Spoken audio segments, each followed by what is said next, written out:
everyone, I'm Romy Crystal, also known as So Like. Welcome to my channel.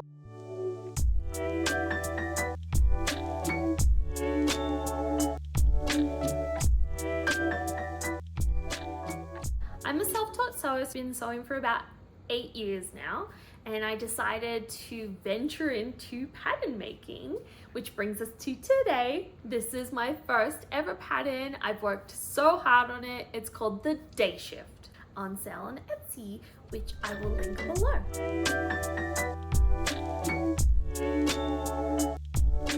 The Day Shift dress is a classic A-line dress, but I put a modern twist on it. No side seams, huge snack pockets, kind of slouchy. There's a whole page dedicated to the pockets itself. There is a single button closure at the back. It's got a cute little ruffled neckline right here, just for that little touch of whimsy. It comes in two views. View A, which is sleeveless, view B, with a 3/4 length lantern sleeve.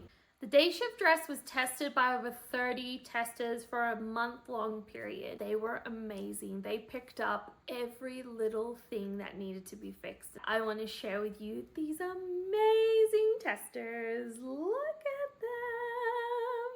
Okay, so if you're anything like me, I'm a visual learner. I constantly look at the pictures, so I want to use this video to supplement the instructions. So we're going to go over some key points that I think that, although I've done my very best to illustrate them, I think just seeing visually in a video format is going to be really beneficial. We're going to cover the back piece, pockets, the neckline bias and armhole bias.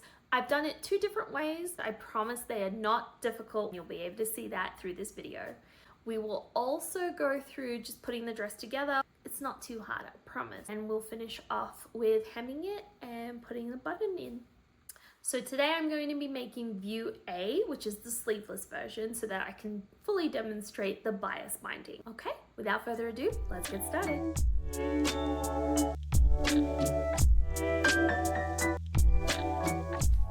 Okay, so one of the most important things that sets you up for success is cutting out your pattern. Here I'm showing you the wrong and right side. I made sure to use a fabric that had a clear wrong side and a clear right side, so that way there was no confusion as we cut. I did a print at home version of the pattern, even though I have a projector. Okay, let's cut.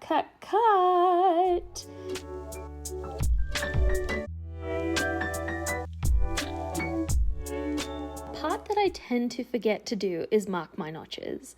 So I'm showing that I'm doing it this time around right at the beginning so I don't forget. I like to personally use ultra washable kid markers. I find they come out the best. But in this example, I'm using a marker for fabric from Amazon.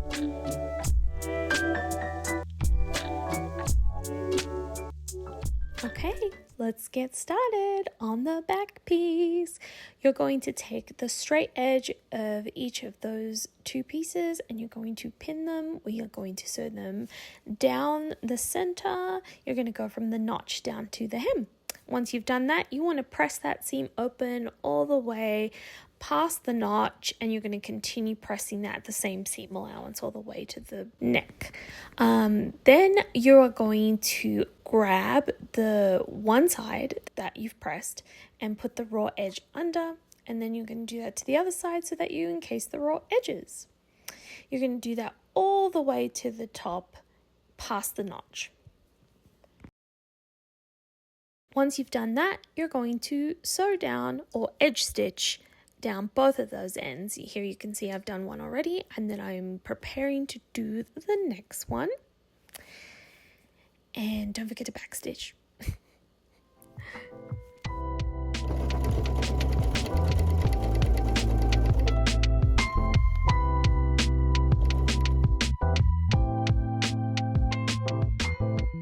Now, for those of you following along with the instructions, there is an optional part to put a bar tack in here to add some extra reinforcement.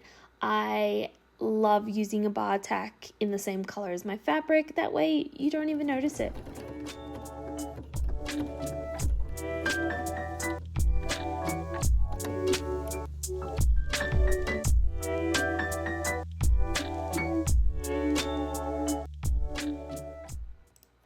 my favorite part.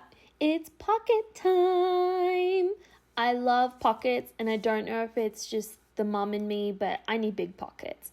So we're just starting off with a simple rectangle, and what we're doing to the top we do to the bottom, where we fold it under by 1 centimeter, 3/8 of an inch, and then we fold it over again to enclose the raw edge. Here you can see that I'm just pressing down the top. And once you've done that, you need to just mark the top edge so you don't confuse it with your bottom. You're going to repeat the same step we just did to the top edge to the bottom edge. And then once you've done that, you just want to make sure that none of your notches have rubbed off during this whole process.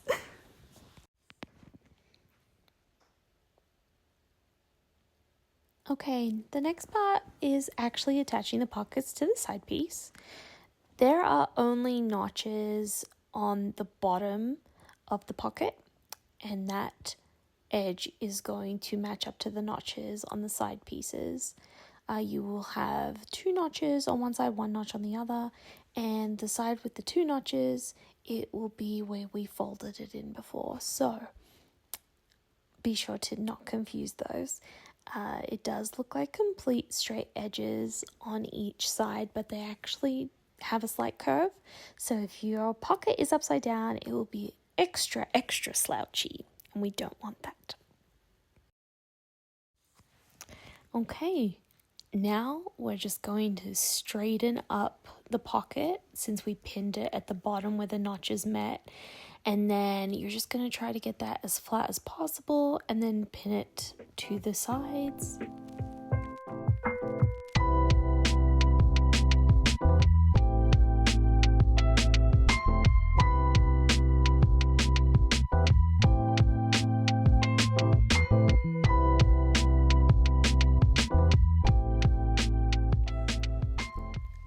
Now we're going to take it to the machine. First, we are going to edge stitch the bottom of the pocket, which will then attach the entire bottom portion of the pocket to the side piece.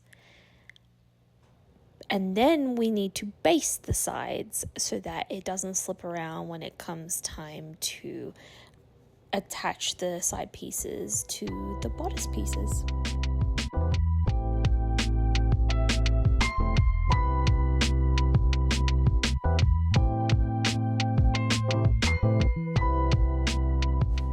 Okay, so once you've done that to one side, you're going to repeat the whole process again on the other side, and then you'll be left with 2 side pieces with fabulous huge pockets.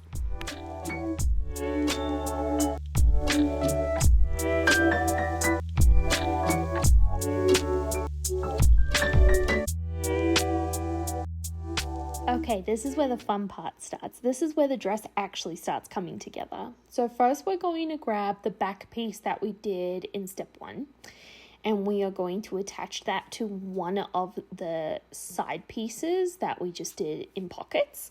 Now we want to make sure we're matching notches. Now once we attach that and we sew it up, make sure you remove your basting stitches and then finish with your chosen method. Here I am using my serger or overlocker. You can also use pinking shears, or you can use a simple zigzag stitch, or be fancy with some French seams, but just make sure to add more seam allowance. Once you've done that, make sure you're pressing your seams. You can do optional top stitching as well, but I'll leave that up to you. Okay, now this is where the dress starts taking shape. We are going to grab the back bodice piece first and attach it down one side of a side piece, matching notches. We are then going to attach the other side of the back bodice piece to the other side piece, matching notches. And we're going to pin all that together. I like to pin at the top and then pin at the bottom and then pin in between. That's my preference. But I know that some people just like to go straight from the top or from the bottom, however you grab the fabric. But I just find that gives me a better result. Okay, so once that's all stitched down, you're going to finish it off and enclose your dress fully by doing the last seam. Okay, now we're going to turn the dress inside out and we're going to match up the shoulder seams. We are going to pin that in place on one side and then pin the other side. Once you've done that, you're going to stitch it down. So take it to the machine, stitch down one side, don't forget to back stitch, and then once you've done that, repeat on the other side. Once you've stitched down both shoulder seams, it's time to finish it. I serged my edges, and then once you've done that, press it towards the back.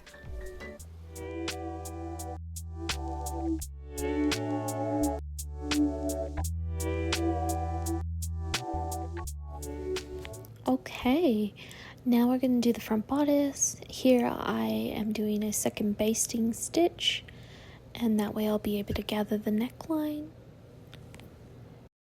Now it's all about pressing your neckline bias. So you're going to press it in half first, then you're going to open it back up, and you're going to press the raw edge into where you see that fold line that we just created, and then you're going to do it on the other side as well. Then you're going to fold in both raw edges and then fold it again with the original fold line in the middle to create your bias tape.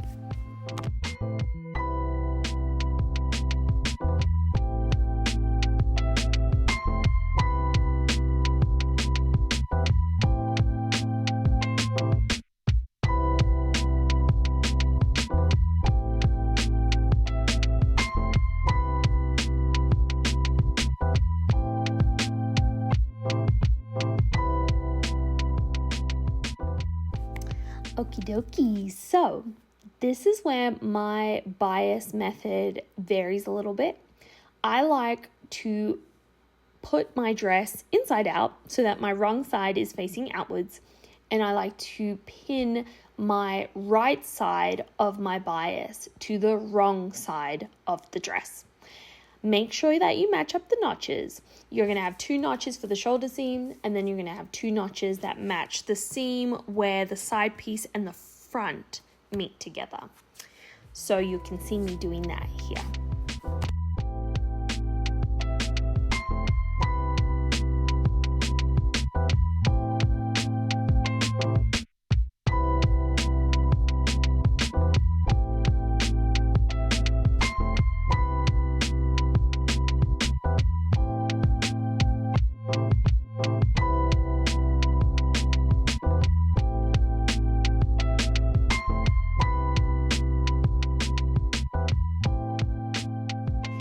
Once you've matched notches and you've done all 4 of them, you're going to fold under your bias so that it is encasing the back opening, and it should fold under 1 centimeter or 3/8 of an inch. And you will do this on both sides. If you have any extra, just cut it down so that it makes sure that you're folding under 1 centimeter or 3/8 of an inch.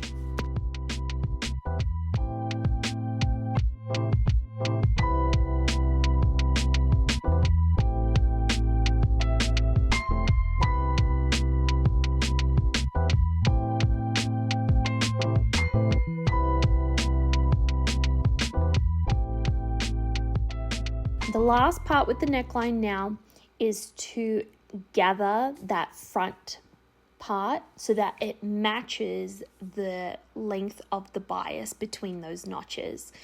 I like to do it this way that you can see, because I can see what my gathers look like. Once I'm happy with those, then I will just pin them in place and get ready to sew it up.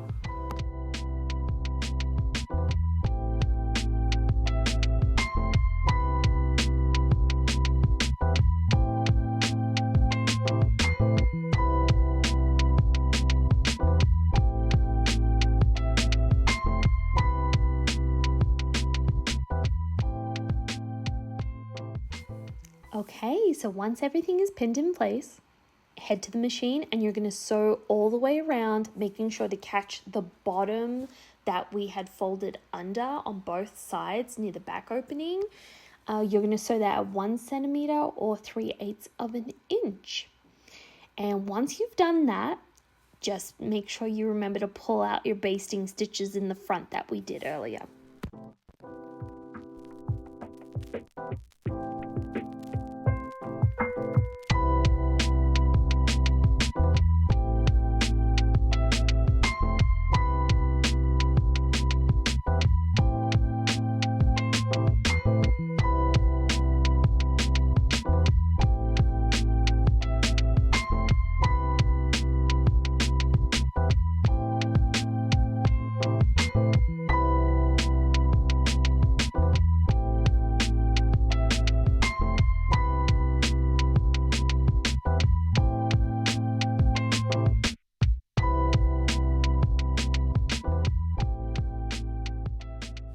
Okay, so once you've done that and you've removed all or any loose threads, pull your bias up, and then you're going to head to your ironing board where you're going to press that seam upwards and the seam allowance upwards. This is an extra step. You don't need to do it, but I like to understitch here.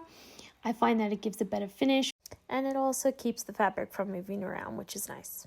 Now we're going to turn this right side out. And this is where the magic happens. We're going to fold in the raw edge of the bias and then fold it again to completely encase that raw edge. And the reason I love doing it this way is because you don't have to stitch the ditch. And we like to avoid stitching the ditch, if you know what that is. So now you're going to go all the way around and you're going to fold it in and pin until you reach the other side.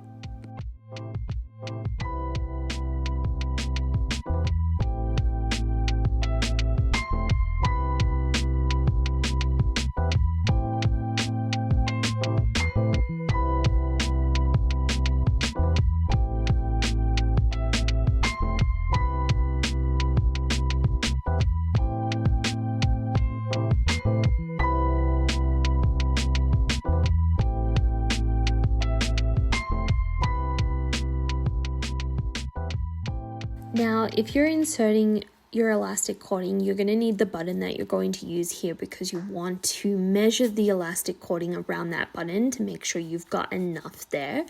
And then you're going to just pop it in between that folded edge and pin it in place. Last thing to do now is to just edge stitch all the way around. I like to start from the top here and down. That way it fully encloses all of the seams and it's going to give you a really beautiful finish. And like I said, no stitching the ditch. Woohoo! And look how clean that finish is. So good.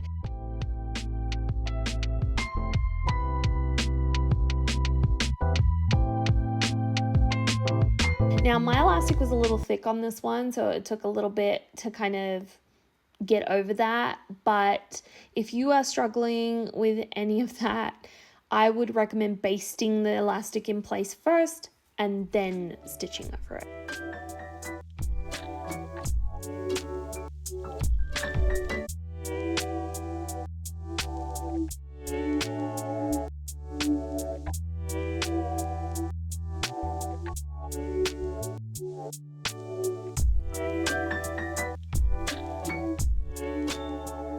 Okay, now that the harder bias is done, let's move on to the armhole bias.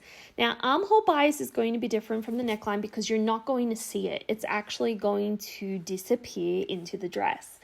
So what I do is I start off at the bottom. Even though there's no side seam here, I like to still start off there just because it's hidden under my underarm. You know what I mean?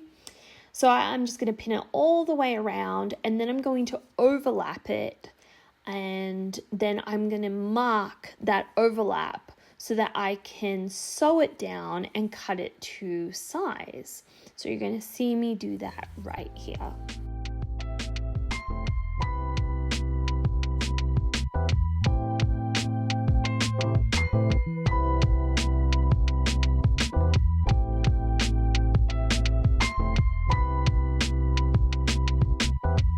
Okay, so now that I stitched it down and I cut it down to size, I'm going to press that part flat there. My fabric was really easy to work with, so I could actually just use my fingers to press it. But if you've got a stronger fabric, I recommend using an iron.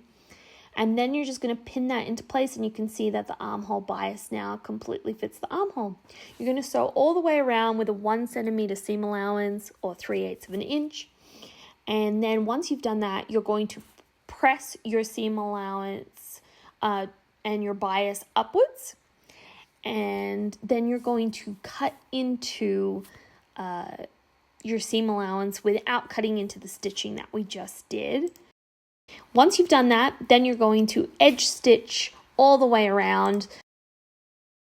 You are now going to fold in the raw edge of the bias in to meet the seam that we just sewed, and then fold it in again.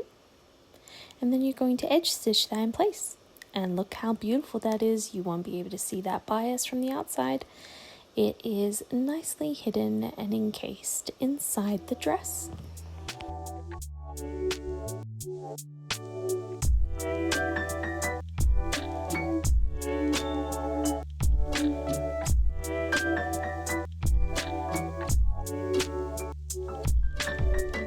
Now we're going to put in the button. So we measured the elastic around the button before. I just overlaid it, put a little mark there, and then I'm just going to hand stitch my button in. Don't judge my hand stitching. I know I don't have a thimble, but this is just me. This is what I do. I like to reinforce. I'm always scared that my button's going to pop off. So I sew it in quite a bit, and then I tie 3 knots just to be sure at the end.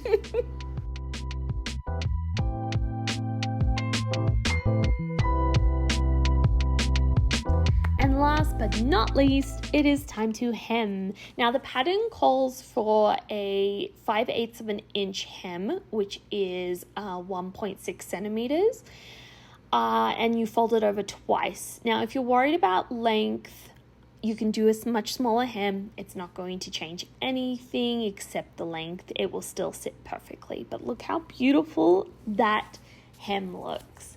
And guess what? We're done.